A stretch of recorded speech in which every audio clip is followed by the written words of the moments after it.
first became fascinated by ancient forests when I was living in Saskatoon, Saskatchewan as a 10-year-old, and I saw in a photo book a bunch of couples dancing on a cut-down giant cedar. And I thought, I wonder if there's still any trees like that still standing. In 1999, I got hired by the Western Canada Wilderness Committee as their executive director for the Victoria chapter, and so I ran the Western Canada Wilderness Committee in Victoria until 2010. After 2010, I moved on with my friend TJ to set up the Ancient Forest Alliance. Primary reason so that we could have a group that was specialized only on protecting old growth forests and also ensuring sustainable forestry in the second growth forests of the province. Being contracted as a photographer for the Wilderness Committee really opened up my eyes to a whole new world on Vancouver Island that I was unaware of before. When we would make trips into places like the Upper Walbrand Valley, which is near the West Coast Trail, and Carmanah, we were seeing trees that were as big as 16 feet in diameter. But as well as that, there were giant clear cuts too, and I was blissfully unaware of either of these things before that. And here I was, it was my job to take photos of them. Right around the time that we formed the Ancient Forest Alliance, I did my first trip through the Gordon River Valley from Lake Cowichan to Port Renfrew, just to see what old growth forests might be there.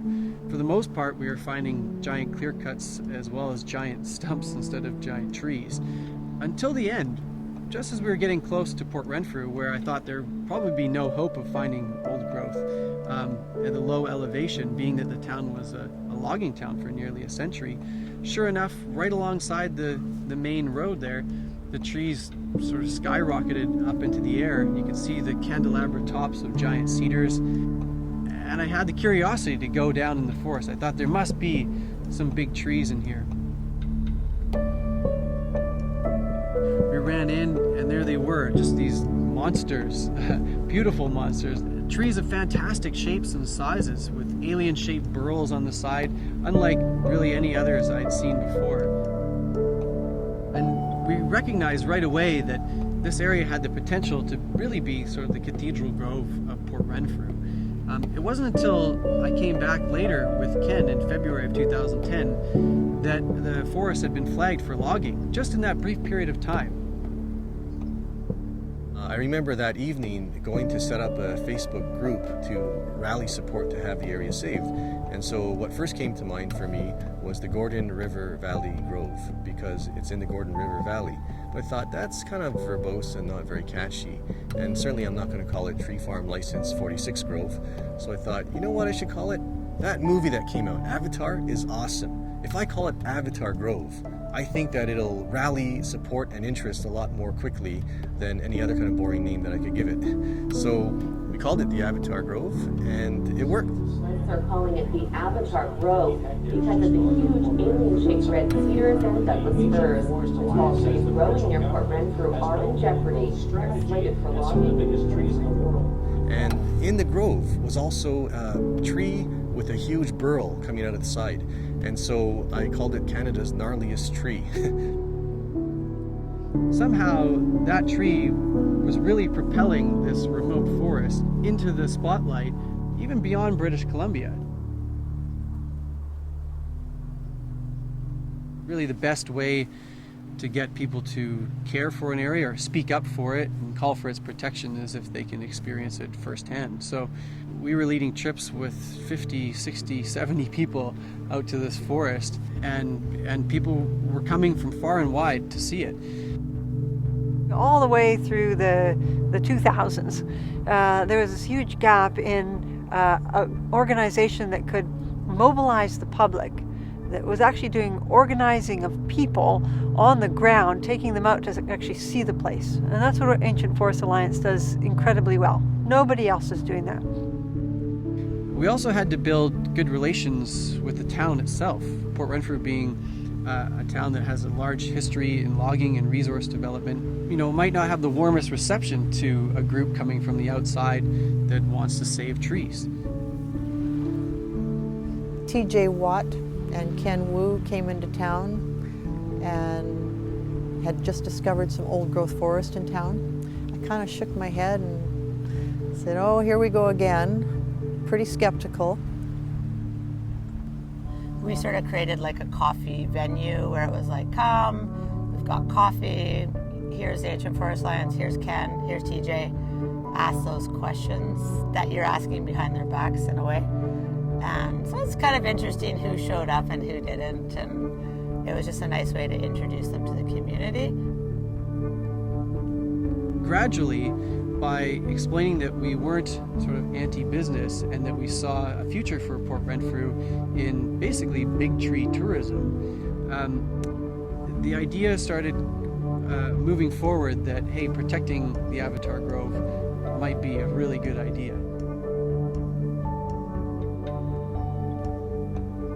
Over the years, we've seen tourists come into town from all over the world, and it makes me wonder, how do they know about Avatar Grove or the Red Creek Fir, or a number of our old trees that we have in town? But it seems to work. I know our cottage business has doubled this year, mostly Europeans, and most of them coming out to see old trees. Subsequently, we've tried to stay creative in our naming of different forests, and in general having a high level of creativity in our approaches. So when we came across recently a big Douglas fir in a clear cut, and turns out it's the second biggest Douglas fir on record in Canada, we called it Big Lonely Doug, and that seems to have caught as well. Right next to that area at the base of Edinburgh Mountain, I thought, you know what, we need to put Christy Clark on the spot and in the spotlight. We should call this area the Christy Clark Grove. And that's what we did. We put out a press release and called it the Christy Clark Grove. And what it does is it puts pressure on the province to have to take a stance to save this area, or be responsible for not caring enough because they've let Christy Clark Grove get cut down. We also called the giant mossy maples the Fangorn Forest, after the Lord of the Rings, where the giant mossy tree creatures fight back against those who want to destroy them. Well, I believe that campaigns are best by drawing attention in interesting and fun ways. And if the goal is to create a broad-based, large-scale movement that brings a lot of different kinds of people in, we have to think about perspectives outside of our own heads, outside of our own group. I was invited to go down to a little speaking engagement, and it really opened up my and all of the co-workers that went down with me, really opened their eyes to the fact that environmentalists weren't necessarily the enemy. He was saying way more good things that we wanted to hear than we've ever heard from, certainly from the government or anybody that seemed to be purporting to help us. If you're going to operate in these communities on public lands, with a public resource, then you have an obligation to the public who owns that land to provide jobs, to provide a good environment. It's not like you have an option to do that in my mind. You have an obligation. And that is where the government comes in to enforce that obligation. I was fortunate enough to establish a relationship with Ken from Ancient Forest Alliance. We quickly were able to find that we had many common interests, perhaps for different reasons, but common in terms of wanting to preserve areas of this land that were virtually disappearing. So you have to just look at the mountains that surround us to see the impacts of privatization.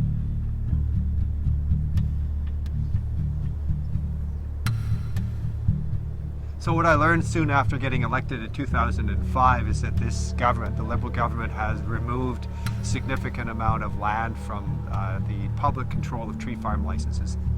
Right now, the land that we're concerned about on McLaughlin Ridge here on this rainy morning is part of Island Timberlands. And much of the ridge area that we're talking about is actually, it's on the headwaters of the water supply system for Port Alberni. It should be noted that these trees, as they're being harvested, are going as raw logs. They're not serving the workers in the Alberni Valley any longer. We're seeing work shifts in the mills curtailed because they cannot get fiber, while private managed forest land companies are taking these trees in areas they're not supposed to and exporting as raw logs. British Columbia instituted a Forest Practices Code in 1995. It only lasted for 5 years. Then it was put in the trash can by the Liberal government when they were elected.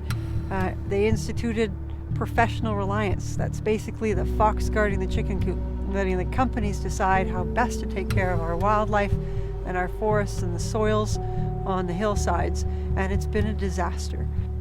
Even British Columbia's Auditor General gave the province a failing grade. One of the key things that people think is that old growth logging is no longer happening, or if it's happening, then it's a very rare thing. That's simply not true. Old growth logging dominates huge parts of the coastal forest industry. It's happening on a vast scale to the tune of thousands of hectares of endangered old growth forest being logged every year. Secondly, people think that you can replace the endangered old growth forests with tree plantations, that once you cut down the old growth forests, as long as you plant the trees, then there's no longer an issue.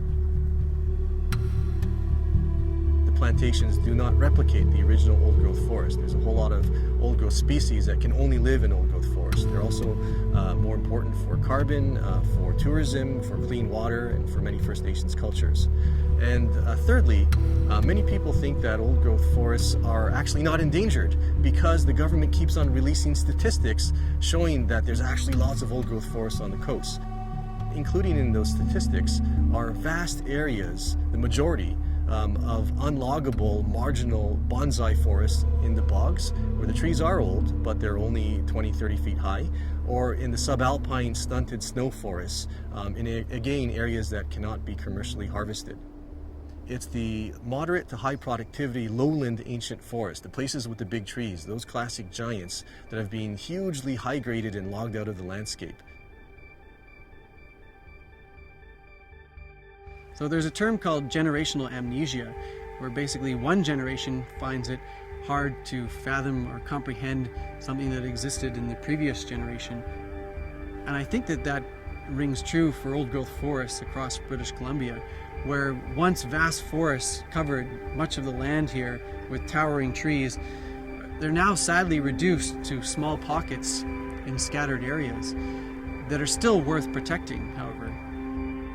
But one way that we can combat this amnesia so that we never forget the magnificent forests that we have here today is through thorough photo and video documentation, basically cataloging these areas, GPSing these areas, and shedding the light for the public on what old growth forests remain.